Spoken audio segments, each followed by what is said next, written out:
Bien, pues entonces comenzamos desde acá. Recuerden que desde el ciclo de Krebs se producen dos grandes cosas, ¿cierto? Dos grandes moléculas que son el NADH y el FADH2, ¿cierto? Y el NADH y el FADH2 son unas moléculas que nosotros vamos a llamar moléculas con poder reductor, ¿ya? ¿Qué significa que una molécula que tenga poder reductor? Significa que es una molécula que está reducida. Ahora, para poder entender esto bien, ¿sí? Nosotros tenemos que tener clara una cosa, y tenemos que saber un poco de química, ¿ya? Química básica, pero química al fin y al cabo. Tenemos que saber óxido-reducción, ¿ya? Pero no óxido-reducción numérica, vale decir los ejercicios de óxido. No, esto basta con saber eh, conceptos muy básicos de qué es cuando algo se oxida y qué es cuando algo se reduce. Mira, cuando yo tengo una molécula y esa molécula tiene electrones, por ejemplo, X tiene a los electrones, yo digo que X está reducido. ¿Por qué? Porque una molécula que está reducida es una molécula que tiene electrones. En cambio, si yo a X ahora le quito los electrones, se le van menos los electrones, o sea, aquí a X sola, ya no tiene los electrones, ¿cierto? Quedaría así, X solita, sin electrones. Esa X ahora yo digo que está oxidada. Entonces, cuando una molécula tiene electrones, está reducida, y cuando pierde sus electrones, entonces está oxidada.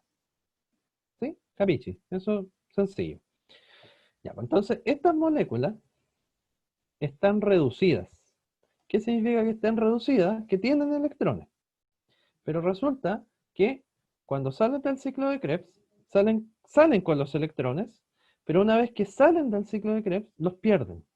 Entonces, fíjense, ahí van los electrones y cuando apenas salen del ciclo de Krebs, los pierden. ¿Y por qué? Porque resulta que esos electrones, una vez que salen del NADH y el FADH, cuando salen del ciclo de Krebs, se oxidan, pierden los electrones. ¿Ya? Entonces, salen estas cosas, se oxidan, pierden los electrones, y el NADH, cuando se le van los electrones, cuando se oxida, ¿cierto? Se convierte en NAD+. Y cuando el FADH2 se oxida, se le van los electrones, se convierte en FAD. Entonces, esta forma de escribir las cosas es la forma oxidada, o sea, la forma sin electrones. Y esta forma de acá es la forma reducida, o sea, con electrones. Resumen, cuando el NADH y el FAH2 salen del ciclo de Krebs, se oxidan, pierden los electrones, ¿verdad? Y entonces una buena pregunta, válida, para hacerse, bueno, entonces, ¿dónde están esos electrones? ¿Para dónde se van?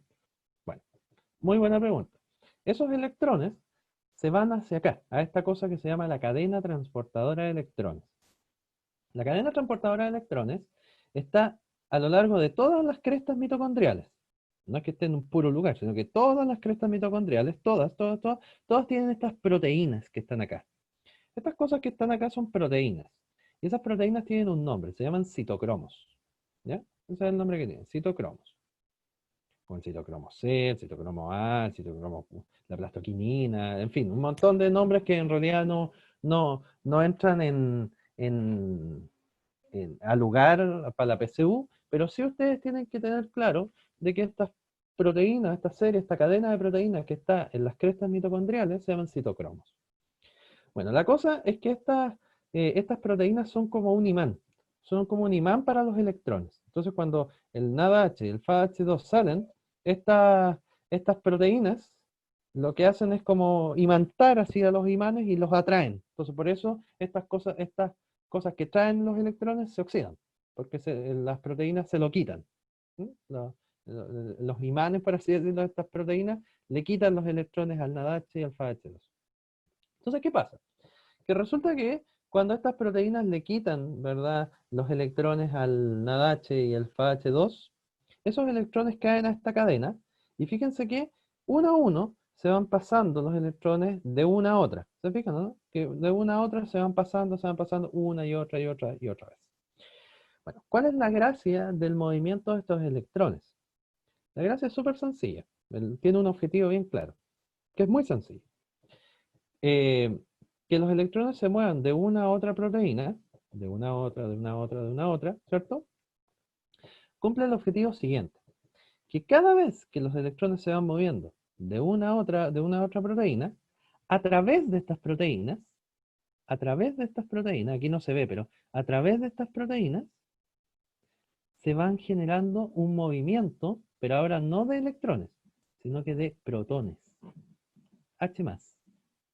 Entonces, cada vez que los electrones se van moviendo a través de la cadena transportadora de electrones, se empieza a generar un gradiente de protones. Ese gradiente de protones, ¿sí?, tiene una dirección, o sea, los protones se mueven de un lado a otro. Los protones se mueven desde la matriz mitocondrial, este es el movimiento de los protones, ¿ya? Los protones se mueven desde la matriz mitocondrial en dirección al espacio intermembrana, ¿ya? Al espacio intermembrana, o sea, al espacio intermembrana. El espacio que queda entre las dos membranas, entre la membrana interna y la externa. En otras palabras, mientras se van moviendo los electrones a través de la cadena transportadora de electrones, los protones van pasando desde la matriz, desde adentro, hacia acá, hacia el espacio intermembrana, hacia este espacio que queda entre la membrana externa y la membrana interna. ¿Ya? Ese es el movimiento que cumplen o que sufren estos protones. Entonces, cada vez que los electrones se van moviendo a través de la cadena transportadora de electrones, se genera este gradiente de protones desde la matriz, desde el ciclo de Krebs, ¿verdad? Que sabemos que el ciclo de Krebs ocurre en la matriz, hacia la cadena transportadora, perdón, hacia el espacio intermembrana.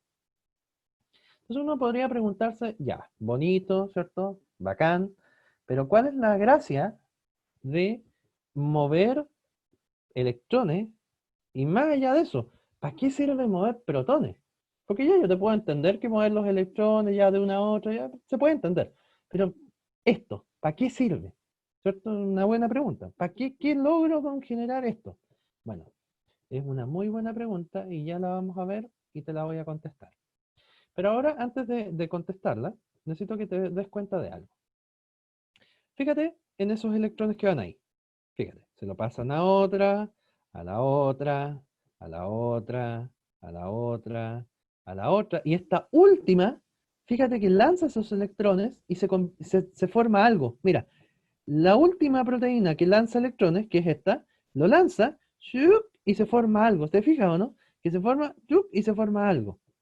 ¿Qué pasa? Que cuando los electrones van pasando de una proteína a otra, esta cadena no es infinita, ¿sí? Cuando se acaba la cadena transportadora de electrones y ya los electrones no tienen a quién pasarse más porque no hay más proteínas para acá, resulta que la última proteína de esta cadena, ¿cierto?, lanza los electrones y esos electrones se juntan con los electrones que están acá, se juntan con oxígeno y se juntan con con estos hidrógenos que hay acá y forman una molécula de agua. Entonces, cuando estos electrones van para acá, se lanzan, se juntan con el, ¿cuánto se llama? El oxígeno. eh, eh, ¿Cuánto se llama?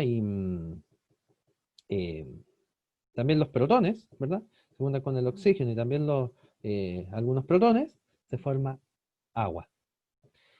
¿Qué es lo interesante de esto? Y con esto cerramos esta parte de cadena transportadora de electrones. Que cuando se forma agua, el agua en este proceso tiene el rol de ser el último aceptor de electrones. ¿Qué significa esto? Que el agua que se forma aquí es la última molécula que recibe los electrones. No hay más. Fíjense, los electrones, la última proteína toma esos electrones, los tira, y ¿quién es la última cosa que agarra esos electrones? El agua. ¿Se fijan? Entonces, cuando ustedes les pregunten ¿cuál es el rol que cumple el agua dentro de la respiración celular? Ustedes tienen que decir, el agua es el último aceptor de electrones. ¿Por qué? Porque finalmente eso hace. Es la última molécula que agarra los electrones que quedaron guachos ahí están, y se forma el agua. Entonces, el agua, vuelvo a insistir, Es el último aceptor de electrones. ¿Ya? O sea, otra característica más importante también del agua, aparte de todas las que tiene, otra más es que también dentro de la respiración celular es el último o la última aceptora de los electrones. ¿Ya? La última aceptora de electrones. Otra característica muy interesante que también tiene nuestra amiga el agua. Bueno, entonces, resumimos, para que lo tengan y lo puedan entender. Productos del ciclo de Krebs, NADH, FAH2, se oxidan, pierden los electrones, y esos electrones caen a la cadena transportadora de electrones.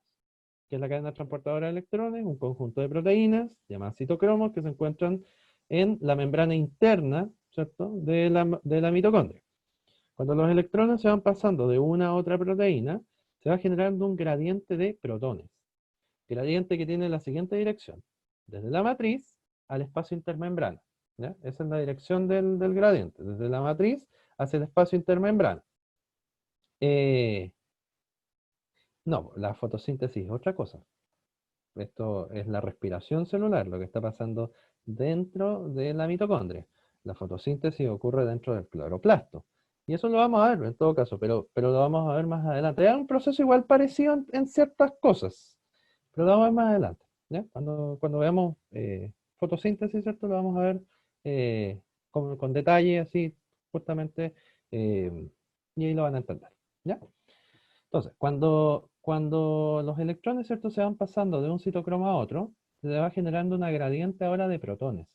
Y estos protones siguen la siguiente lógica, o sea, siguen la siguiente, valga la redundancia, dirección. Se mueven desde la matriz mitocondrial en dirección al espacio intermembrana. Matriz, espacio intermembrana. Esa es la manera en que se mueve. Y cuando esos electrones llegan a la última proteína de esta cadena, esta última proteína los lanza y los agarra el agua que se forma. Entonces, ¿cuál es la gracia del agua? Que el agua es la última aceptora de los electrones. ¿Ya? Es la última aceptora de electrones. ¿Mm? Bien. Entonces, buena pregunta es hacerse, bueno, ¿y para qué esto? O sea, ¿para qué se mueven los electrones y esos electrones me forman una gradiente de protones? ¿Cuál es la gracia? ¿Para qué sirve? Profe, ¿para qué? ¿Cuál es la gracia de esto? Súper sencilla. Mira, resulta que esto yo te lo puedo explicar aquí. Mira, a pesar de que el mono es el mismo, ¿ah? Nada más que está quieto. Pero eh, te voy a explicar muy bien lo que te estoy diciendo. Mira. Vamos a volver a hacer el mismo resumen que estábamos haciendo antes.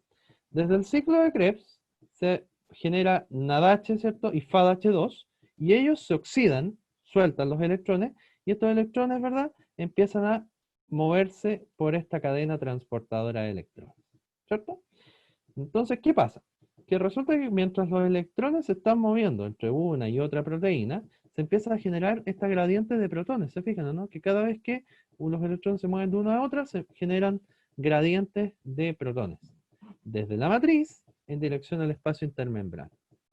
Entonces, ¿qué pasa? Que desde la matriz en dirección al espacio intermembrana, ¿cierto? Desde la matriz en dirección al espacio intermembrana, eh, se mueven los protones. Entonces, ¿qué pasa? Que ahora yo en mi espacio intermembrana me lleno y me lleno y me lleno y me lleno mucho de protones. Porque cada vez que los electrones se mueven, se van moviendo protones para este lado. Entonces aquí se empieza a llenar, a llenar, a llenar, a llenar de protones. Tal cual como yo les había dicho en la diapo anterior. Entonces, ¿cuál es la gracia de esto? ¿Para qué sirve, cierto? Acuérdense que uno siempre tiene que preguntarse el por qué. ¿Para qué sirve esa cosa? Bueno, la razón es súper sencilla. O sea, no es fácil, pero la razón es sencilla, o el argumento del por qué es sencillo. Fíjense, esto se llena de protones acá porque esos protones son necesarios para el siguiente proceso que viene después de la cadena transportadora de electrones, ¿cierto? Que se llama la fosforilación oxidativa, que es el último proceso, la fosforilación oxidativa. ¿Qué pasa? Que resulta que ahora el último proceso me va a usar estos protones. Para ellos son estos protones, para el último proceso, para la fosforilación oxidativa. ¿Qué va a pasar? que como ahora aumentó la concentración de protones aquí, en el espacio intermembrana, ahora yo quiero devolver estos protones hacia la matriz, ¿sí? Porque me ha aumentado la cantidad acá, entonces ahora yo lo voy a devolver para allá. Voy a hacer el proceso inverso. En vez de pasarlos para acá, ahora yo los voy a devolver hacia la matriz.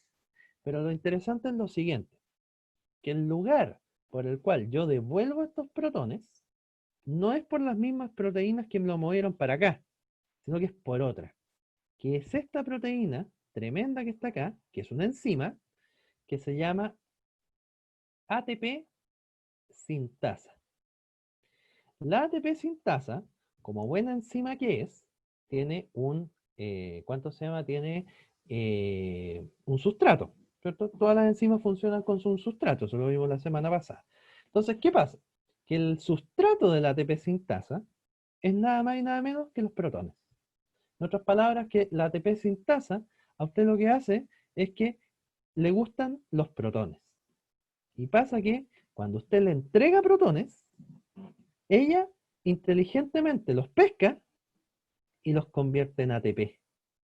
Tarán, los convierte en energía. Entonces pasa de la siguiente manera, que la ATP sintasa pesca 4 protones y te genera una molécula de ATP.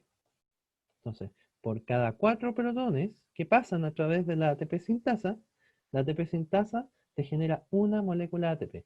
Mira, para hacerlo bien sutil, esta cosa que está aquí arriba, que se llama cabeza, ¿ya? De la ATP sintasa, gira. Es una cuestión así que gira. Y de verdad gira, aunque no lo crean, de verdad esta cuestión gira como en 180 grados. Perdón, en 360 grados. Se da la vuelta completa. Entonces, ¿qué pasa? Que cada 4 protones que pasan aquí, esta cuestión gira. Y cuando gira, genera una molécula de ATP. Entonces, ¿qué hace? Que resulta que la ATP sintasa pasa los protones de un lado para otro, pero aparte de pasarlos, lo interesante es que te genera una molécula de ATP. Entonces pasa lo siguiente, que yo en este lugar, y gracias a esta enzima, la ATP sintasa, yo soy capaz de formar 34 moléculas de ATP. ¿Ya? En esta enzima, tan sutil que está aquí, es capaz de formar en total 34 moléculas de ATP por cada glucosa.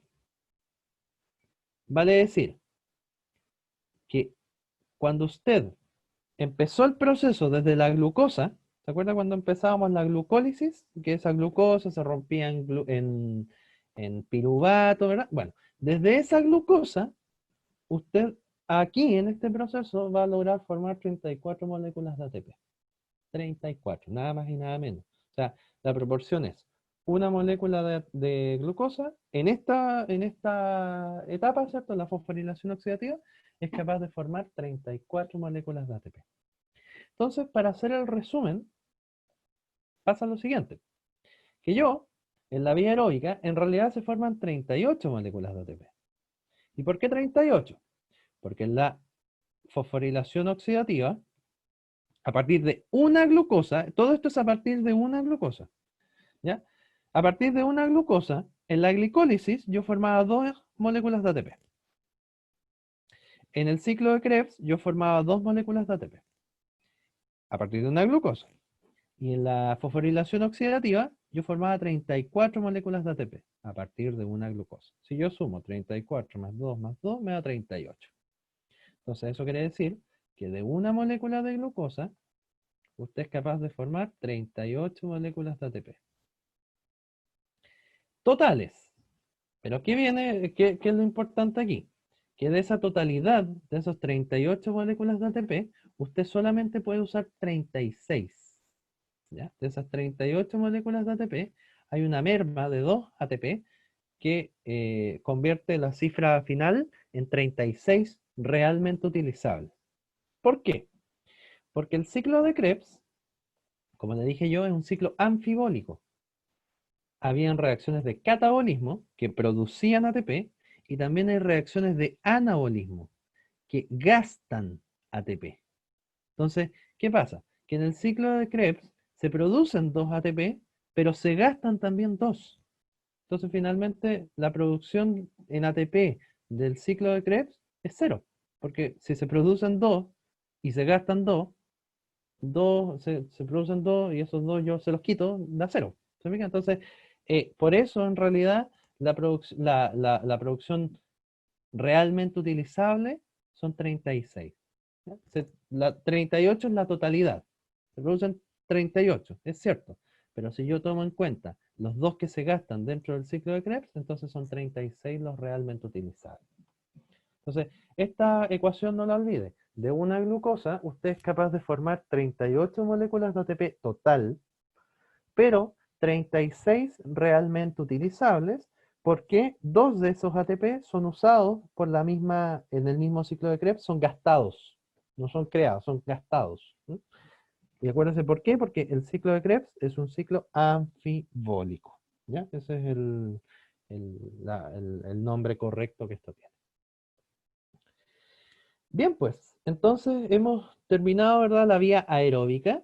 ¿Ya? La vía aeróbica, esta es lo que tienen que saber de la vía aeróbica, todo lo explicado en esta y en la clase pasada, ¿verdad? Y lo otro que queda por ver, que en realidad es cortito, es la vía ahora anaeróbica. Y la vía anaeróbica es la que uno conoce principalmente como la fermentación. Si me permiten hacer un recuento, recuerden que la vía anaeróbica es anaeróbica porque no usa oxígeno. Entonces, si no usa oxígeno, esta vía, cuando ocurre la vía anaeróbica, no es en la mitocondria. La vía anaeróbica ocurre en el citoplasma. Entonces, eso quiere decir que los piruvatos que se formaron en la glucólisis, recuerda el primer proceso que era la glucólisis, bueno, esos piruvatos que se formaron tenían dos caminos. O se iban a la mitocondria y entraban a la vía aeróbica, que es todo lo que vimos antes, o bien se quedaban en el citoplasma. Bueno, ahora no se van a ir a la mitocondria y se van a quedar en el citoplasma. Y cuando se quedan en el citoplasma, entran a la vía anaeróbica, que es la conocida también como la fermentación.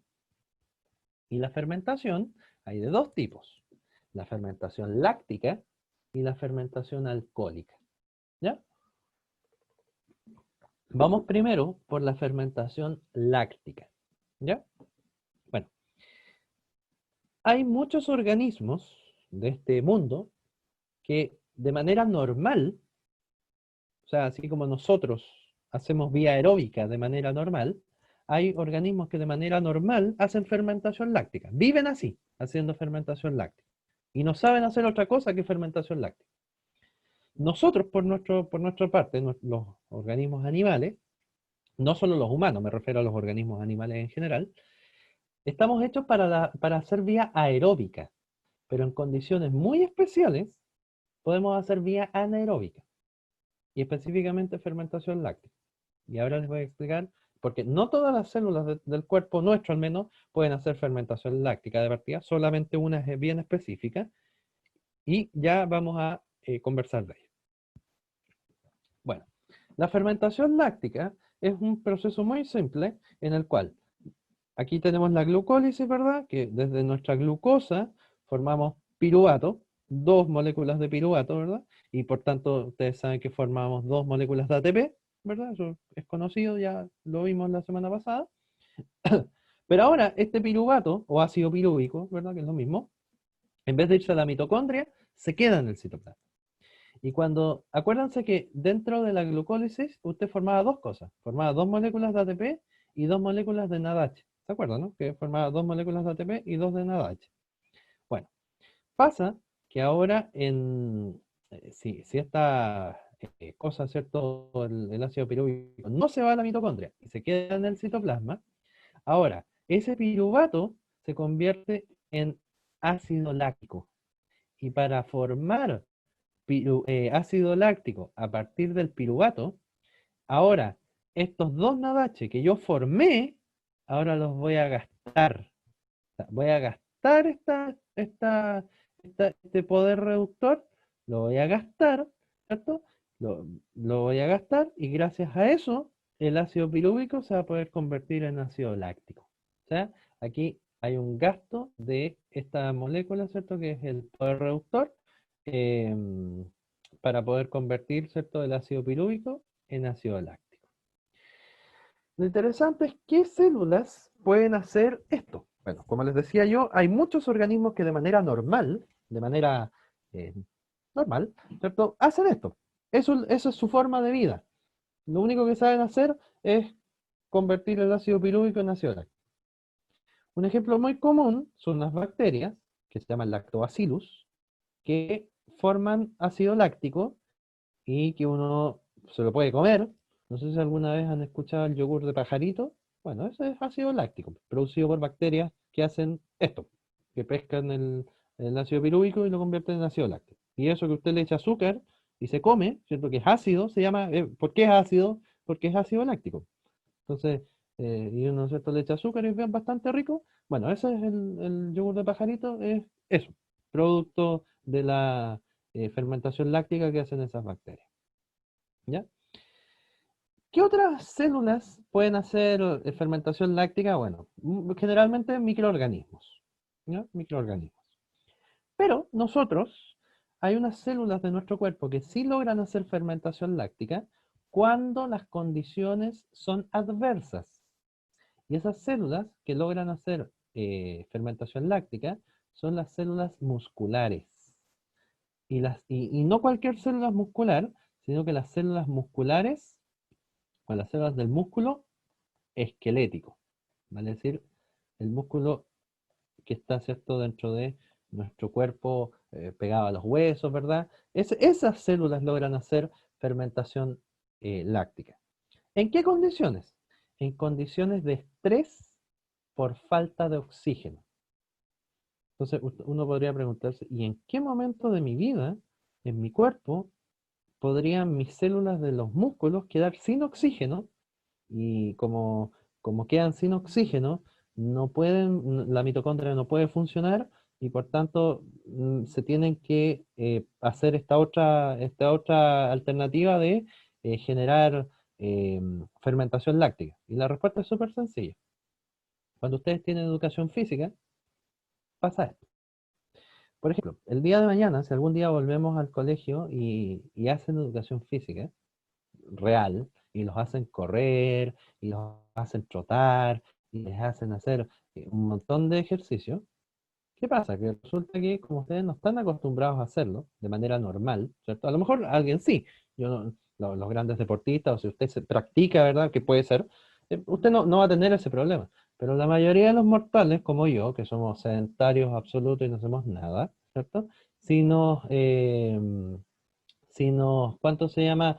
Nos dedicamos un día a correr y cosas así, ¿qué pasa? Que los músculos, las células de los músculos esqueléticos empiezan a gastar oxígeno y pasa que gastan tanto que se quedan sin oxígeno. Entonces, ¿qué pasa? Que cuando se quedan sin oxígeno empiezan a generar esta otra vía alternativa, que es convertir el piruvato, ¿verdad? Como ya no hay oxígeno, ya la mitocondria no funciona, entonces el piruvato ahora se empieza a convertir en ácido láctico.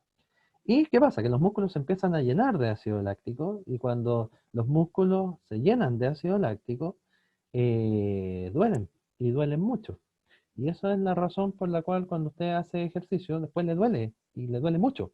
¿Por qué? Porque el ácido láctico lamentablemente es tóxico para las células. Entonces, cuando las células están nadando en ácido láctico, ¿verdad? Están sufriendo. Conclusión, hacer ejercicio es malo, ¿verdad? No, eso no, pero, pero sí, cuando ocurre, cuando uno hace ejercicio, ¿cierto? Y no está acostumbrado a hacerlo, sufre estas cosas, ¿ya? No vaya a escuchar, ¿cierto? Los profes de educación física, que ahí queda la escoba, eh, pero ¿cuánto se llama? Eso es lo que ocurre cuando una persona, ¿cierto? Intenta hacer ejercicio después de mucho tiempo o cuando su vida es absolutamente vacía, ¿cierto? Y no hace nada, sedentario absoluto. ¿Mm? Bien, entonces, algo bien importante es que quiero que se den cuenta de la producción de energía es sumamente poca, porque como no entra ni al ciclo de Krebs, tampoco a la cadena transportadora de electrones y mucho menos a la fosforilación oxidativa, de los 38 moléculas de ATP que se forman, 36 utilizables, cuando usted hace fermentación láctica solamente genera 2. 2. O sea, de 38 bajó a 2 la producción energética. Claramente una producción extremadamente deficiente. Los calambres, bueno, tienen que ver con esto. No son específicamente como tal, porque tienen que ver con la saturación de la contracción muscular. Eh, pero, ¿qué pasa? Que cuando usted a una célula le pone ácido láctico mucho, fomenta a que se sature rápidamente. Entonces también es condescendiente o es relacionado que cuando usted tiene sus músculos llenos de ácido láctico, le den calambre, porque una célula con ácido láctico, como está intoxicada, llena de ello, es más fácil que se sature. Y cuando se satura, ¿cierto? Los músculos generan estos agarrotamientos y generan lo que uno llama los calambres, ¿m? Que duelen y duelen mucho. ¿M? Bien, entonces tenemos lo que es la fermentación láctica, ¿verdad? Eh, ¿Entendía? Claramente el rendimiento energético es muchísimo menor, porque de 38 moléculas que yo podría haber generado, ahora formé 2, ¿cierto? Absolutamente por el rendimiento. El otro tipo de fermentación es la fermentación alcohólica, ¿ya? Y la fermentación alcohólica, vuelvo a insistir, hay organismos que de manera normal hacen fermentación alcohólica y viven así, formando alcohol, ¿sí? De manera normal. ¿Sí? Y nosotros también podemos hacer fermentación alcohólica, pero de manera no normal. ¿Cuándo hacen fermentación alcohólica ustedes? Cuando van a los carretes, por ejemplo. Ahí, bueno, no en el momento específico de que están carreteando, pero al otro día están, ¿cierto? Como que le hubieran pegado un hachazo en la cabeza. Y bueno, y eso es justamente por la razón de que les voy a contar ahora. Mira, la fermentación alcohólica pasa muy similar a la fermentación láctica. Ocurre la glicólisis, ¿verdad? Y cuando ocurre la glicólisis se forma el piruvato y también, ¿cierto? Se formaban estas dos moléculas de ATP y los dos NADH. Hasta ahí, todo normal, ¿cierto? Pero ¿qué pasa? Que por alguna razón, ahora tampoco hay oxígeno, y ese oxígeno, o sea, esa carencia de oxígeno, que no haya oxígeno, impide que la mitocondria pueda seguir funcionando. Entonces ahora este ácido pirúvico no se va a la mitocondria, se queda en el citoplasma y entra lo que se llama la fermentación alcohólica. Pero aquí hay un paso interesante. Desde el ácido pirúvico, lo primero que ocurre en la fermentación alcohólica es que pierde dos moléculas de CO2, se forman dos moléculas de CO2, y ese ácido pirúvico se convierte en acetaldehído. Y finalmente, ese acetaldehído, ocupando esos dos NADH, que se habían producido en la glicólisis, ahora ese acetaldehído se convierte finalmente en etanol. Entonces, ¿qué pasa? Que resulta que, vuelvo a reiterar, la glicólisis, formación de los dos ácidos pirúvicos, ¿verdad? O dos piruvatos, con formación, ¿cierto?, de dos moléculas de ATP. Ahora, en la fermentación alcohólica, estos dos piruvatos primero se convierten en acetaldehído, y cuando se convierten en acetaldehído forman dos moléculas de CO2, ¿verdad? Dos moléculas de CO2, y luego ese acetaldehído, ¿verdad? Ocupando los dos NADH que se habían formado en la glicólisis, gastándolos, convierten ese acetaldehído en etanol. Como les vuelvo a insistir, hay organismos que viven así, que su única forma de vida y que saben hacer es esto. Ejemplo, las levaduras, por ejemplo, algunas levaduras, como por ejemplo las que uno ocupan cuando uno hace pan, ¿cierto? O hace queque, o hace cualquier cuestión que le echa levadura. Bueno, las levaduras hacen fermentación alcohólica. Pregunta, si alguien sabe cocinar y hace pan o cosas así, ¿para qué le echan levadura al pan? O al queque o a lo que sea. ¿Cuál es el objetivo de que la mamá le eche levadura al pan o a la cuestión? ¿Para qué? ¿Cierto? ¿Cuál es el objetivo? El objetivo es para que crezca, ¿verdad? Para que aumente el tamaño, ¿cierto? Para que se infle la cuestión, ¿verdad? Porque si usted, por ejemplo, al pan no le echa levadura, el pan no se infla. Y queda una cuestión, ¿cierto? Aplanada, fea, que no dan ganas de comerse. Entonces, para que el pan quede así infladito, usted le echa levadura. ¿Y por qué le echa levadura?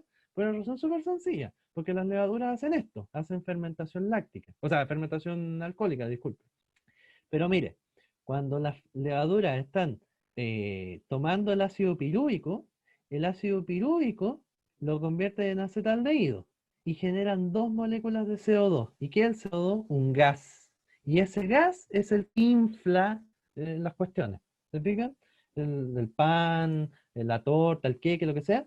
Esas cosas se inflan con este CO2 que sale de aquí, del paso desde el ácido pirúvico al acetaldehído. ¿Se fijan, no? Entonces, esa es la razón por la cual el pan y el cake y el bebé se inflan, ¿no? Porque con este CO2, ¿verdad? Que se forma, ese es el gas finalmente que hace crecer, entre comillas, la comida, ¿verdad? Porque hace que se infle. Y hay organismos que, aparte de hacer esto, también, ¿cierto? Forman, bueno, nosotros las levaduras las ocupamos hasta aquí nomás, ¿ya? Pero si nosotros dejásemos a las levaduras, no las metiéramos al horno y las dejáramos ahí funcionando eh, como ellas quisieran, terminarían transformando la masa de mi pan en alcohol. ¿Ya? Aparte de, de inflarlo, ¿verdad? Terminarían formando finalmente alcohol. ¿Ya? Entonces, ¿qué pasa? Que resulta que hay organismos que uno ocupa justamente para que fermenten las cosas, como por ejemplo para hacer vino, como para hacer cerveza, ¿verdad? Cuando uno hace cerveza también ocupa levaduras, ¿ya? Y por ejemplo hay una levadura, un hongo muy conocido, que a lo mejor ustedes no lo conocen, pero se llama Saccharomyces cerevisiae. El Saccharomyces cerevisiae es una levadura que se ocupa justamente para hacer cerveza, ¿ya? Que es la levadura más común para hacer cerveza. La cristal, todas esas son las distintas cepas de Saccharomyces cerevisiae, pero ocupan esa levadura, ¿ya? Así que, eh, evidentemente, dependiendo del tipo de levadura, es el tipo de cerveza que se genera y el sabor, y si es lager, y si es, no, es negra, o si no es, en fin, más fuerte, menos fuerte. Pero finalmente el alcohol de la cerveza sale del proceso de fermentación alcohólica, ¿ya? El alcohol que uno toma en la cerveza, lo mismo en el vino, lo mismo en la chicha, lo mismo en la sidra, en fin, ¿ya? Eso. ¿Usted puede hacer fermentación alcohólica? Sí, sí puede hacer, pero no debería. ¿Por qué? Porque lamentablemente para el cuerpo, lo que para usted es una diversión, ¿cierto? Tomar alcohol y posiblemente curarse, eh, eh, el cuerpo no lo siente así. Lamentablemente, para el cuerpo el alcohol es un tóxico, ¿ya? Es un tóxico. Primero, porque el alcohol deshidrata. Cuando usted toma alcohol, usted se deshidrata. Por eso cuando usted toma mucho, le da más sed. ¿Y qué hace usted, pajarón? Toma más. Y se termina curando. ¿Ve? Por eso es lo que ocurre, porque la gente cuando toma, ¿cierto? Le da mucha sed. ¿Por qué le da sed? Porque el alcohol deshidrata. ¿Y qué hace la gente? Toma más. ¡Tarán! Entonces, esa es la razón. Y, ¿Y qué pasa? Que resulta que lamentablemente cuando usted está tomando y está tomando mucho, las células de su cuerpecillo se empiezan a intoxicar y empiezan a hacer esto, empiezan a empezar a hacer fermentación láctica. ¿Y qué pasa? Que resulta que cuando ese acetaldehído empieza a viajar por la sangre, cuando se forma, ¿verdad? Ese acetaldehído empieza a viajar por la sangre. Usted no es capaz de formar etanol, pero sí el acetaldehído empieza a viajar a través de sus células por la sangre, en fin, y empieza a llegar al cerebro. Eso es lo que le pasa a usted al otro día cuando el acetaldehído está en su cabecita, ¿cierto? Y se forma lo que se llama la caña. ¿Sí? Esto es el acetaldehído, es el ¿cuánto se llama? El originador de la caña, ¿sí? Del dolor de cabeza y todo lo que pasa, ¿cierto? Cuando las personas sufrieron caña. ¿Ya? Eso es. Bien, pues, entonces con esto sabemos mm, y podemos entender, pues, claro, por supuesto que es malo, muy malo, de hecho. Las neuronas no les gusta el alcohol para nada y se pueden intoxicar y lo que es peor es morirse. morirse las neuronas. ¿Y qué es lo malo de que se mueran las neuronas? Lo malo es que no se pueden reproducir. Eso quiere decir que cuando usted pierde neuronas, perdió no. Así, así de sencillo. ¿Ya? Eh, Mira, tiene relación, pero no tanto. Porque, o sea, tiene, sí, sí, sí, es cierto que tiene, pero los procesos por los cuales se puede producir coma es por otras razones, más nerviosas. ¿Ya?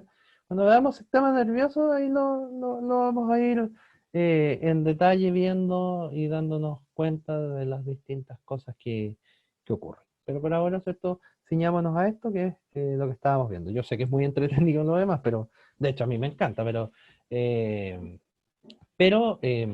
por ahora, ¿cierto? Ciñámonos a lo que conversamos.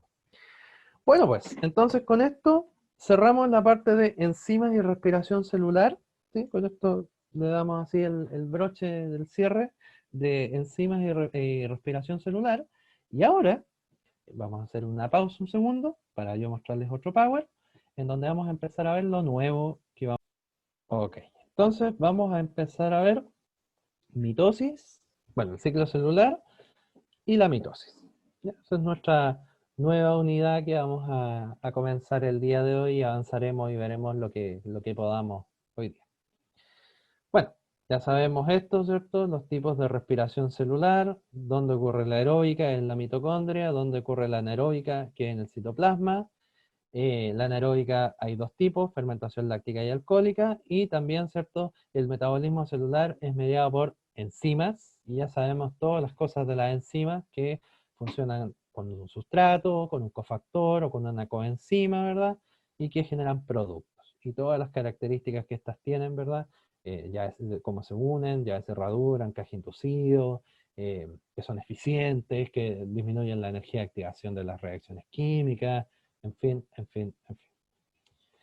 Bueno, y también sabemos que la actividad de la enzima depende de la concentración del sustrato, del pH y de la temperatura, ¿cierto? Porque dependía de eso cuando alcanzaba el máximo, la máxima actividad, y cuando alcanzaba la máxima actividad, la enzima también alcanzaba la máxima velocidad, ¿ya? Entonces también otra cosa que hacen las enzimas es acelerar las reacciones químicas, ¿ya?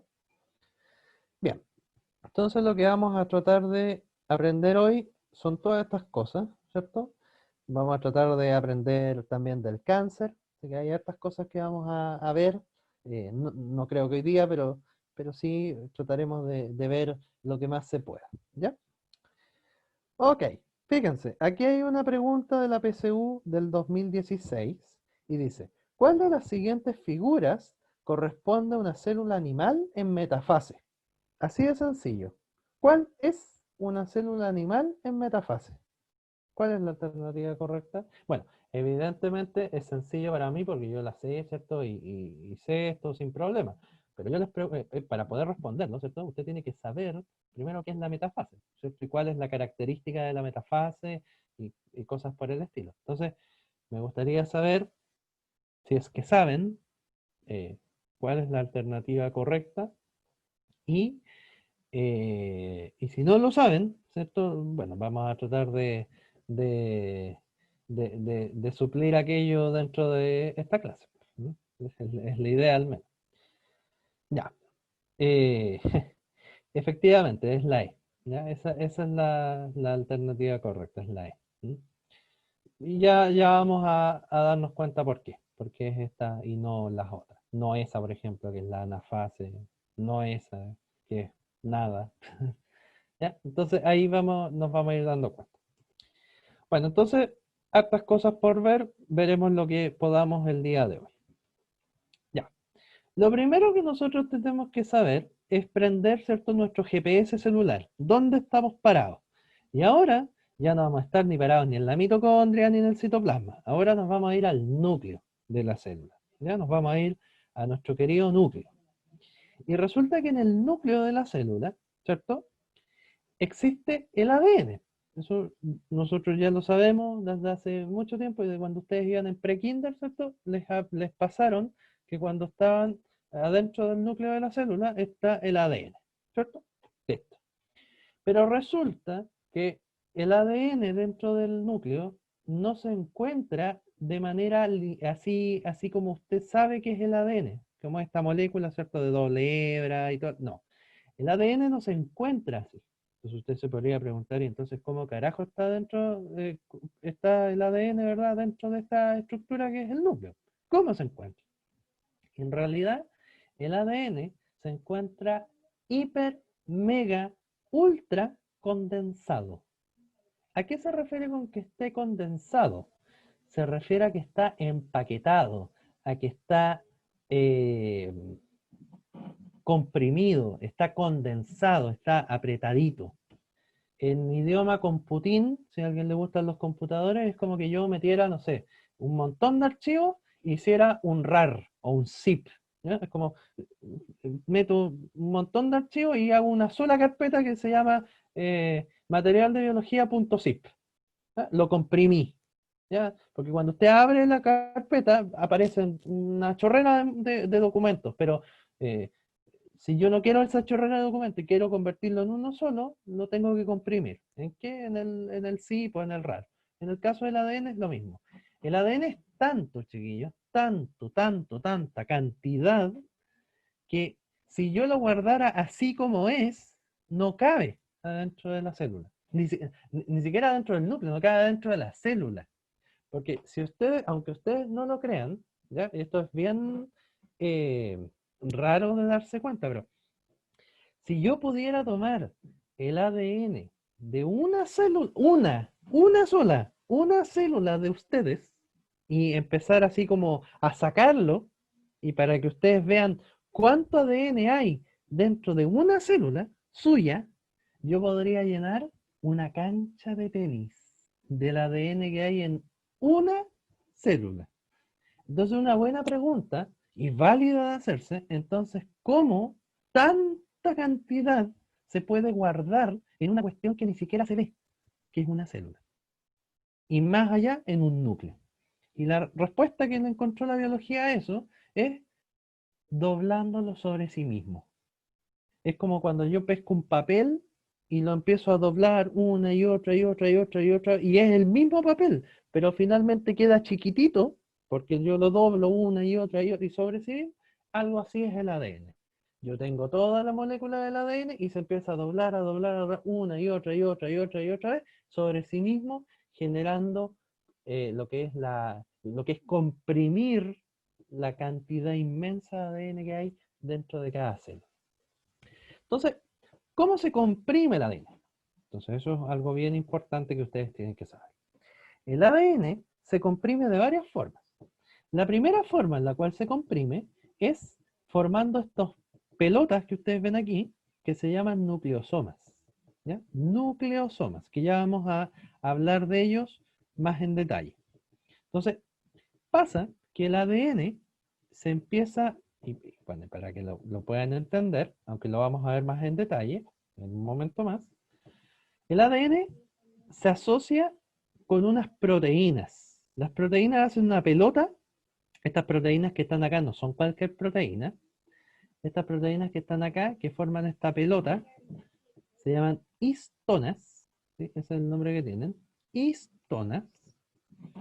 Y sobre esta pelota de proteínas, histonas, el ADN se enrolla. Y sobre cada pelota de proteínas, el ADN da 2,5 vueltas. Cuando usted tiene la pelota de histonas y 2,5 vueltas de ADN sobre ella, lo que usted tiene es un nucleosoma. Entonces, ¿qué es un nucleosoma? Un conjunto de histonas y 2,5 vueltas de ADN sobre ella. Eso es un nucleosoma. Entonces, ahí tiene un nucleosoma, a otro, y así, y así, y así, y así. Y más encima, cuando usted empieza a generar estos nucleosomas, ¿cierto? Que se empiezan a unir unos con otros, después se empiezan a plegar, a doblar sobre sí mismos. Estos mismos nucleosomas se empiezan a doblar uno sobre sí mismo y otro y otro y otro, y cada vez se comprime más el material genético. Cuando usted tiene un conjunto de muchos millones y millones de nucleosomas, todos, ¿cuánto se llama? Doblados sobre sí mismo, eh, ¿cuánto se llama? Usted forma lo que se llama la cromatina, ¿sí? Cromatina. Esto evidentemente es válido solamente en eucariontes. ¿Y por qué es válido en eucariontes solamente? Porque recuerde que estamos hablando dentro del núcleo. Entonces, los procariontes, usted sabe, no tienen núcleo. Entonces, esto no pasa en procariontes, ¿ya? Esto es solamente válido en eucariontes, ¿ya? Solo válido en eucariontes. Entonces, cuando usted tiene su nucleosoma, ¿verdad? Que es este conjunto de ADN, o sea, este conjunto, perdón, de histonas, de proteínas, ¿verdad? Histonas, y sobre ese conjunto el ADN da 2,5 vueltas, cada nucleosoma se empieza a juntar con otro, con otro, con otro, con otro, con otro, con otro, y se empiezan a plegar sobre sí mismo, y cuando usted tiene un conjunto de miles de millones de nucleosomas juntos, usted tiene o forma lo que se llama la cromatina. Finalmente, esa cromatina se sigue doblando sobre sí misma una y otra y otra y otra vez hasta llegar a formar la estructura más condensada del material genético que hay, que es llegar a formar esto que se llama cromosoma. Cuando usted forma un cromosoma, ¿sí? Cuando usted forma un cromosoma, usted ha llegado a la máxima condensación del ADN. Usted ya no es capaz de seguir condensándolo, comprimiéndolo más. En otras palabras, cuando usted, si el ADN fuera un papel, cuando usted ya lo dobla, lo dobla, lo dobla, y ya cuando no puede seguir doblándolo más, porque ya está demasiado duro y ya no puede seguir doblándolo más, es como que usted llegó al cromosoma. O sea, ya no hay más condensación a partir de él. Esa es la máxima nivel, ¿verdad?, de condensación que puede tener el material genético. ¿Ya? Entonces, eh, bien, cuando usted llega a lo que a lo que estábamos hablando, ¿verdad? Hasta llegar al cromosoma, usted llegó a la máxima condensación, no hay más. Ahora, algo bien interesante, y que esto es algo que a todo el mundo se le olvida, y yo no entiendo por qué, pero a todo el mundo se le olvida, es lo siguiente. Por favor, espero, pongo mis esperanzas que en esta oportunidad no se les va a olvidar. Es lo siguiente. Los cromosomas en una célula no están siempre. Los cromosomas en una célula solamente aparecen cuando esa célula se quiere dividir, cuando esa célula quiere reproducirse. Cuando esa célula se quiere dividir, ahí hay cromosomas. En otras palabras, el ADN se comprime a su máxima expresión solamente cuando esa célula se va a dividir. Si esa célula no se va a dividir todavía, entonces, si yo miro el núcleo, yo no voy a encontrar cromosomas nunca. ¿Por qué? Porque los cromosomas solo se forman cuando esa célula se quiere dividir. Entonces la pregunta es, entonces, si no hay cromosomas cuando una célula no se quiere dividir, entonces, ¿qué hay? Lo que hay es cromatina. Entonces, cuando la célula no se quiere dividir, si yo miro el núcleo, el ADN va a estar en forma de cromatina. Pero si esa célula ahora se va a dividir, entonces esa cromatina se condensa más y forma el cromosoma. Entonces, ojo con eso. Los cromosomas no siempre están en la célula. El único momento en el cual aparecen cromosomas es cuando esa célula se quiere dividir. Si esa célula no se va a dividir todavía, entonces no hay cromosomas. Lo que hay es cromatina. ¿Ya? No lo olvide. Por favor, no lo olvide, porque vuelvo a insistir, la gran mayoría lo olvida y se le va y no sé por qué se les olvida. Es algo tan sencillo, ¿verdad? Hay cosas mucho más complejas y se les olvida una cosa un detalle tan sencillo, pero que es tan importante. ¿Ya? Bien. Entonces uno podría preguntarse, bueno, ¿y cómo se forman los nucleosomas? Y la verdad de las cosas es que los nucleosomas son un conjunto de estas proteínas histonas, pero un conjunto bien importante. no es que se unan histonas así como a tontas y a locas. O sea, aquí hay una estructura muy conservada y muy importante. La forma en la cual se unen estas proteínas para formar la pelota esa, ¿cierto? Las histonas que se unen, en realidad lo que forman es un octámero de histonas. ¿Qué significa un octámero? 8 proteínas. Y si ustedes la cuentan, ahí está. 1, 2, 3, 4, 5, 6, 7 y 8. Forman 8 proteínas. Entonces, ¿qué pasa? Y esto lo tienen que saber muy bien. Las histonas que forman el nucleosoma, ¿ya? Histo- las histonas que forman el nucleosoma, ¿sí? Histonas,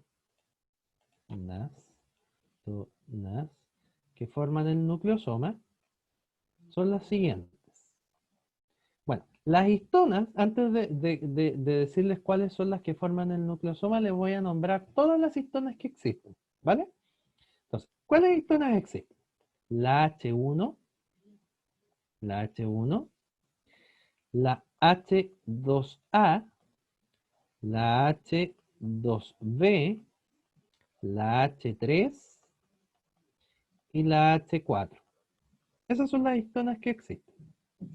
Pero de todas estas, solamente las que estoy marcando en esta llave forman el nucleosoma. Entonces, si yo las cuento son 4. 1, 2, 3, 4. Pero yo dije que era un octámero de proteínas. Eso quiere decir que cada una está por duplicado. O sea, hay 2 H2A, hay 2 H2B, hay 2 H3 y hay 2 H4. Y si no, mira aquí. Hay 2 H3, hay 2 H2A, hay 2 H4 y hay 2 H2B. ¿Te fijas, no? Que cada una está por 2. Entonces, me queda guacha esta, la H1, y ya le voy a decir qué es lo que hace.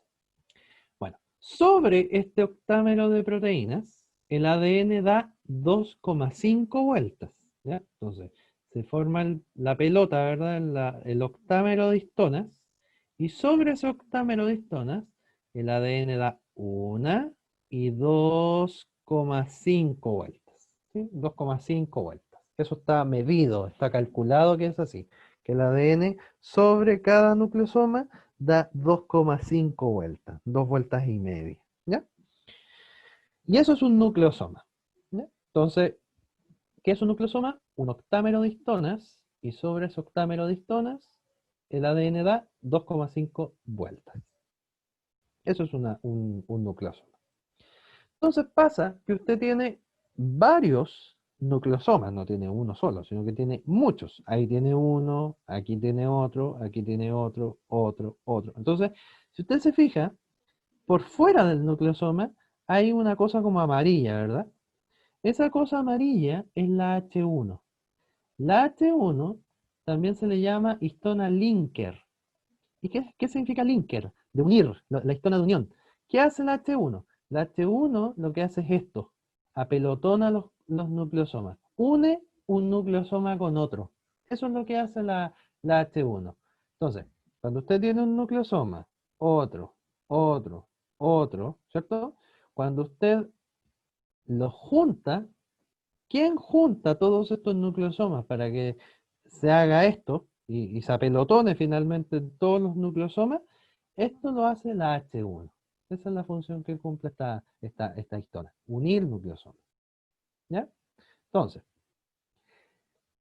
ya sabemos que le llaman histonas, sabemos que los nucleosomas son ese enrollamiento del ADN en torno al octámero de histonas, ¿cierto? Permitiendo así la compactación del material genético. Y la H1, que también se llama linker, va a unir, ¿verdad?, un nucleosoma con otro para generar esto. Entonces, cuando usted tiene un conjunto de muchos nucleosomas juntos, todos unidos mediante la H1, usted forma lo que se llama la cromatina. Esta es la cromatina, un conjunto de muchos nucleosomas juntos. Esa es la cromatina. Cada uno es un nucleosoma, pero cuando todos estos se juntan y se forma una sola pelota de todos los nucleosomas, eso es la cromatina. Y esto quiere decir que la cromatina todavía se puede seguir condensando más. Y cuando esa cromatina se condensa una y otra vez, hasta ya no poder condensarse más, forma un cromosoma. ¿Ya? Esa es la gracia que esto tiene.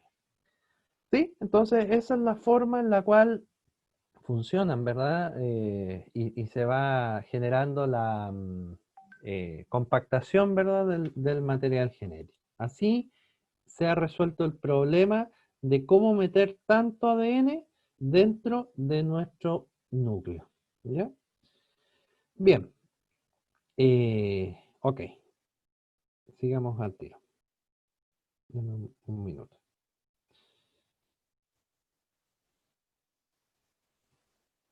Sigamos. Entonces, pregunta, dice, las histonas son proteínas que se asocian al material genético para permitir. ¿Cuál es la respuesta correcta? ¿Cuál es la correcta? Los leo al tiro, que no sé por qué no me deja abrir el chat. La B, ¿verdad? La compactación justamente del ADN. Muy bien, perfecto. Bien, entonces ya sabemos que la máxima condensación del material genético no es la cromatina, sino que es el cromosoma.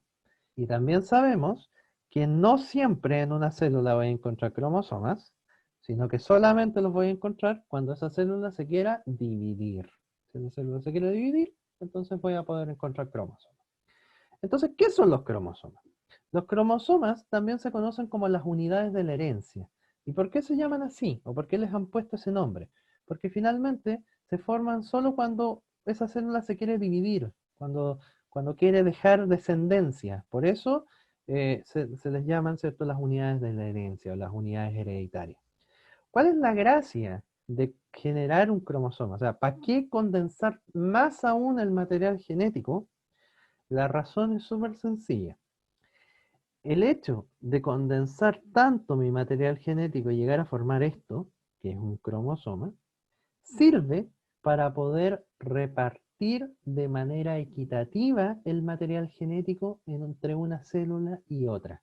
Cuando una célula se divide, ¿sí?, y forma dos células nuevas, esa, ¿cómo la célula se asegura de que esas dos células nuevas que se formaron tengan la misma cantidad de material genético cada una?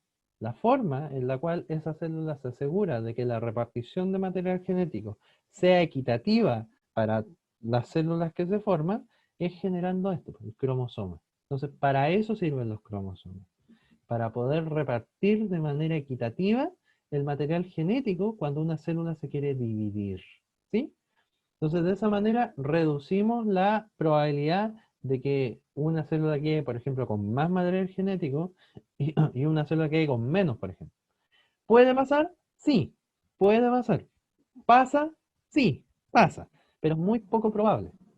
Entonces, de esa manera podemos, ¿cierto?, minimizar esos problemas. De que pueden pasar, pero la probabilidad es muy baja de que ocurra. Bueno, ahora, antes de poder seguir, tenemos que entender cuáles son, y tenemos que conocer, ¿verdad? ¿Cuáles son las partes de un cromosoma? ¿Cómo están formados estos famosos cromosomas? Y la forma en que se estructuran es muy sencilla. Bueno, los cromosomas tienen lo que se llaman brazos, que son estos de acá y estos de acá, ¿cierto? Brazos. El brazo, bueno, hay el brazo de acá arriba, que generalmente es más corto que el de abajo, generalmente, porque hay cromosomas que tienen prácticamente el mismo tamaño de los brazos, pero el brazo de arriba se le llama brazo P, y los brazos de abajo se les llama brazo Q, ¿ya? El brazo P y el brazo Q. Eso es una definición que estos tienen. La punta de los brazos, eso que estoy marcando ahí con rojo, y eso que estoy marcando aquí con rojo, la punta de los brazos, se llaman telómeros, que es súper importante esa estructura, la estructura telomérica. eh, bueno, así como spam, ¿ya? Spoiler de lo que, bueno, si es que alguien está interesado, ¿verdad?, en tomar el curso de biología celular y molecular para el otro año, aunque los de cuarto ya no van a estar, pero bueno, si quieren ir a ver esas clases no hay ningún problema, adelante, pueden ir sin ningún problema a, a mirar aquello y aprender. Vamos a hablar un poquito de los telómeros, un poquito harto. ¿Y por qué? Porque resulta que parece que aquí, en esta estructura cromosómica tan sencilla, está el secreto de la eterna juventud y de no morirse nunca. Oh, ¿sí? Parece que por aquí está el secreto de que nos muramos, ¿ya? De que la vida se acabe en los telómeros. Por ahí está, parece el secreto de por qué finalmente uno se termina muriendo y las células finalmente se mueren. Y por ahí va. Bueno, ahí les dejo esa idea de la pócima, ¿verdad? De la eterna juventud, por así decirlo, parece que está ahí, en los telómeros. ¿Mm? Bueno, otra estructura muy interesante que se encuentra dentro de los cromosomas es esta estructura central que se llama centrómero, ¿sí? Y en el centrómero se acoplan unas proteínas que en este caso están en negro aquí, son estas que yo estoy encerrando así como en un pseudo triángulo, ¿verdad? Que se llaman, unas proteínas que se llaman cinetocoro, ¿sí? Un cinetocoro, entonces centrómero en la parte media y las proteínas que están dentro del centrómero que se llaman, que forman el cinetocoro, ¿verdad? Y que en ese cinetocoro se acoplan estas fibras que están acá, que están pintadas en amarillo, que son unas estructuras que se llaman microtúbulos, que la función que cumplen es que cuando estos cromosomas se quieren dividir, ¿sí? A través de a través del cinetocoro, estas fibras se anclan y esto se puede tirar de un lado a otro. Entonces, ¿qué pasa? Que resulta que, por así decirlo, el cinetocoro es la estructura de anclaje de de los microtúbulos que permiten mover a los cromosomas. Entonces, el cinetocoro es un conjunto de proteínas que permite anclar a los microtúbulos para que los microtúbulos, ¿cierto?, puedan mover los cromosomas de un lado a otro. Incluso partirlos, ¿ya? Dividirlos a la mitad. Bien, algo muy importante que yo necesito que ustedes sepan es que otra estructura muy relevante de un cromosoma es todo lo que se encuentra encerrado en este rectángulo y todo eso se llama cromátida. Entonces este cromosoma tiene una cromátida y dos cromátidas. ¿Sí? Este cromosoma es un cromosoma que tiene dos cromátidas. ¿Por qué? Porque tiene una y dos. Entonces, para evitar, ¿cierto? O sea, para dibujar mejor un cromosoma, no es que así esté mal dibujado, pero de repente para estudiarlo es más fácil hacer un dibujo más simple que esto, y yo creo que es más sencillo para poderlo entender. Si yo quiero dibujar este cromosoma en fácil, usted hace dos rayas, así, y una cuestión al medio. Entonces, claro, es feo, todo lo que usted quiera, pero es más útil para las cosas de estudio. Porque así usted me dice, ah, ese cromosoma tiene dos cromátidas. Y yo lo entiendo, porque esta cosa y esa cosa son dos cromátidas. ¿Sí? Bien. Las cromátidas, ¿qué es lo que son? Las cromátidas son moléculas de ADN que están compactadas. ¿Por qué? Porque todo ese ADN condensado está formando las cromátidas. ¿Ya? El ADN condensado ahí está, formando las cromátidas. ¿Ya? Entonces, ¿qué es algo muy interesante que ocurre? Que resulta que vamos a hablar ahora en un ratito más de un concepto que vamos a llamar las cromátidas hermanas. Y lo otro que vamos a llamar es, otro concepto que vamos a ver es el de cromosomas homólogos. ¿Ya? Que a ver si lo alcanzamos a ver el día de hoy. Bien, ok. Entonces, fíjense por favor en lo siguiente. Y por favor, mucha atención. Yo a los cromosomas los puedo encontrar en dos facetas. Los puedo encontrar así, con una cromátida, ¿cierto? Porque eso es una cromátida. O los puedo encontrar así, con dos cromátidas. Una y dos. Cuando usted tiene un cromosoma de una cromátida, ese cromosoma se llama cromosoma simple. Y cuando usted tiene un cromosoma de dos cromátidas, ese cromosoma se llama cromosoma doble. Mire qué inteligente, ¿verdad? Cromosoma simple y cromosoma doble. Ahora, cuando usted tiene un cromosoma que tiene dos cromátidas, como este, por ejemplo, esas cromátidas se llaman cromátidas hermanas. ¿Y por qué se llaman cromátidas hermanas? ¿Cuál es la razón en la cual esa cromátida con la otra sean hermanas? Porque son iguales. ¿A qué se refiere con que son iguales? A que son una copia la una de la otra. ¿Ya? Genéticamente son exactamente iguales. Tienen exactamente lo mismo. Son iguales, son idénticas. Por eso se llaman cromátidas hermanas, porque tienen lo mismo, exactamente lo mismo. Entonces, cuando usted dibuje un cromosoma doble, como este que estoy dibujando yo, ¿cierto? Con su centrómero en medio, esas cromátidas que usted está dibujando aquí al lado, a cada lado, son cromátidas hermanas, ¿sí? Porque son iguales, genéticamente iguales. ¿Capichi? Eso es súper importante que lo tenga en su cabeza y no se lo olvide, ¿ya? De verdad, porque esos conceptos que pueden ser muy sencillos, importan mucho para lo que vamos a ver después, ¿ya? Entonces, un cromosoma doble es aquel que tiene cromátidas hermanas, ¿cierto? Un cromosoma doble o un cromosoma duplicado es aquel que tiene cromátidas hermanas, ¿cierto? ¿Por qué? ¿Y por qué son hermanas? Porque cada una es genéticamente igual a la otra. ¿Sí? Bien. Ahora vamos a pasar a otro concepto. Ahora ya no es cromátida hermana, sino que ahora vamos a hablar de los cromosomas homólogos. Y aquí viene la gran confusión entre los niños entre cromátida hermana y cromosoma homólogo. Esta es una pelea de siglos que todo el mundo se confunde entre una y otra, que se saben las definiciones, pero cuando uno les pregunta algo, finalmente no son capaces de generar la respuesta correcta y eso lo único que nota es que no lo entienden. Por lo tanto, pongo fe en que en esta oportunidad sí lo van a entender y les va a quedar claro eh, cuál es la diferencia. Los cromosomas homólogos son los cromosomas que tienen el mismo tamaño, la misma forma, la misma secuencia de genes, pero no necesariamente la misma información genética. Y uno es del papá y otro es de la mamá. Entonces, ¿cómo poder hacer eso en fácil? ¿Cómo poder decir eso en sencillo para que todo el mundo me entienda?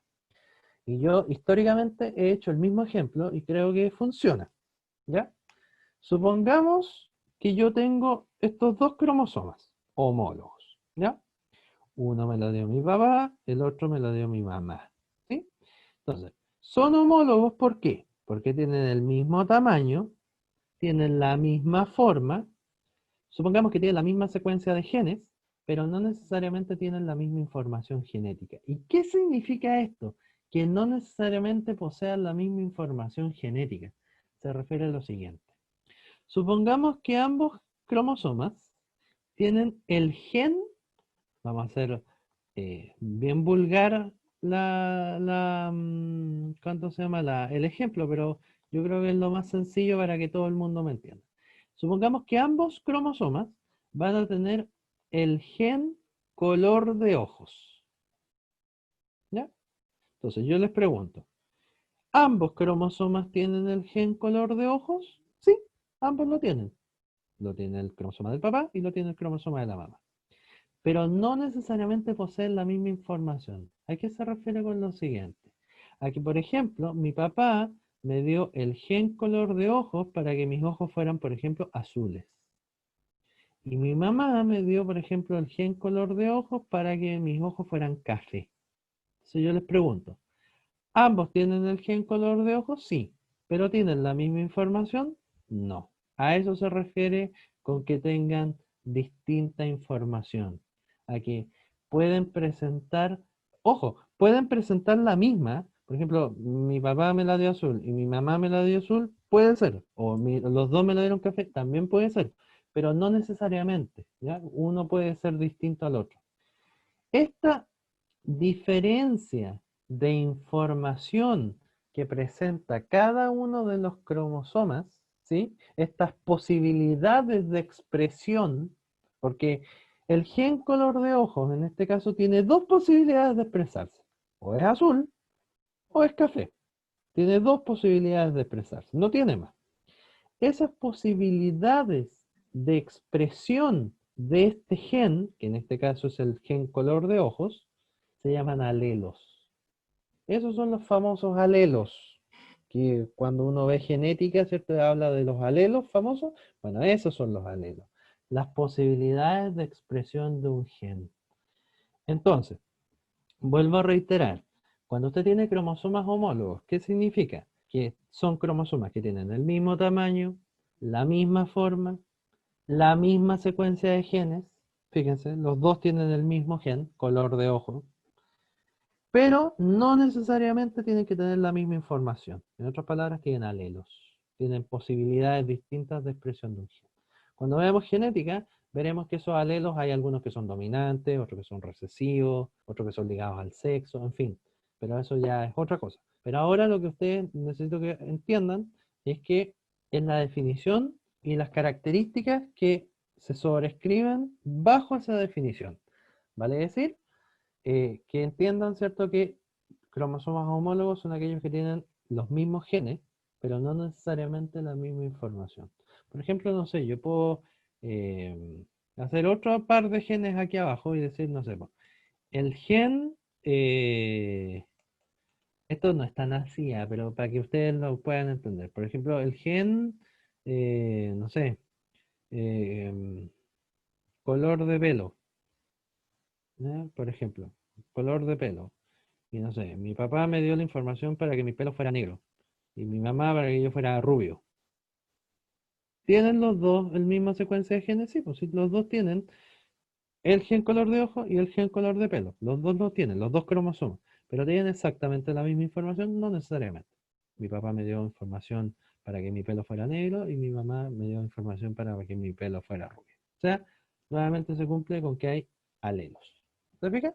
Esa es la definición de cromosoma homólogo y lo que hay detrás, ¿cierto?, de esa definición. Bueno, entonces, ¿qué pasa? Que resulta que acá, si yo lo veo, yo veo cromosomas simples, porque el morado está simple porque tiene una cromátida y el verde está simple porque tiene una cromátida. Entonces pasa que esos se pueden duplicar o replicar y terminan siendo así. Entonces, ¿qué pasa? Que resulta que si yo miro el morado completito y el verde completito, y yo comparo morado con verde son cromosomas homólogos. ¿Ya? Si yo miro este y lo comparo completo con este otro, ellos dos son cromosomas homólogos, porque tienen el mismo tamaño, la misma forma, la misma secuencia de genes, eh, pero no necesariamente la misma información. Pero si ahora, por ejemplo, yo pesco una cromátida del morado, ahí, pesco una cromátida del morado y la comparo con la otra cromátida del morado, esas cromátidas entre morados son cromátidas hermanas. Y si yo ahora tomo una cromátida del verde y la comparo con la otra cromátida del verde, las comparo entre ellas, ellas dos son cromátidas hermanas. ¿Se fijan o no? Entonces, eso es bien importante que ustedes lo sepan. ¿Cuál es la definición de cromosoma homólogo? Dos cromosomas son homólogos cuando tienen el mismo tamaño, la misma forma, la misma secuencia de genes, pero no necesariamente la misma información. Y las cromátidas hermanas son eh, cromátidas que son genéticamente iguales la una con la otra. Estas dos son hermanas, esas dos son hermanas. No son comparables, evidentemente, una morada con una verde. No, en este caso no son hermanas. Solamente verde con verde o morado con morado. ¿Ya? A eso se refiere. ¿Sí? ¿Por qué es importante tener todas estas definiciones primero que nada? Porque si ustedes no las tienen, todo lo que viene después no lo van a entender. ¿Ya? Por eso es importante que ustedes se aprendan y se aprendan muy bien estas definiciones y se sepan muy bien lo que es una cromátida hermana y lo que es un cromosoma homólogo y lo sepan distinguir. Porque, vuelvo a insistir, todo lo que viene después se hace en base a esto. Por eso es tan importante tenerlo claro. Bien, pues, por hoy vamos a llegar hasta aquí, con el compromiso, ¿verdad?, de que lo puedan entender, lo puedan volver a repensar en su cabeza y en su casa, ¿verdad? Para que no se les olvide y la próxima semana partimos desde aquí conversando, ¿cierto?, todo lo que sigue con respecto a dotación cromosómica, cariotipo, y algo bien importante que vamos a calcular la próxima semana, que son la cantidad de N y el número de cromosomas que tienen las células, ¿ya? Y vamos a ver la mitosis también. Así que muy importante su asistencia y que lo aprendan y lo aprendan muy bien, ¿ya? Así que eso por esta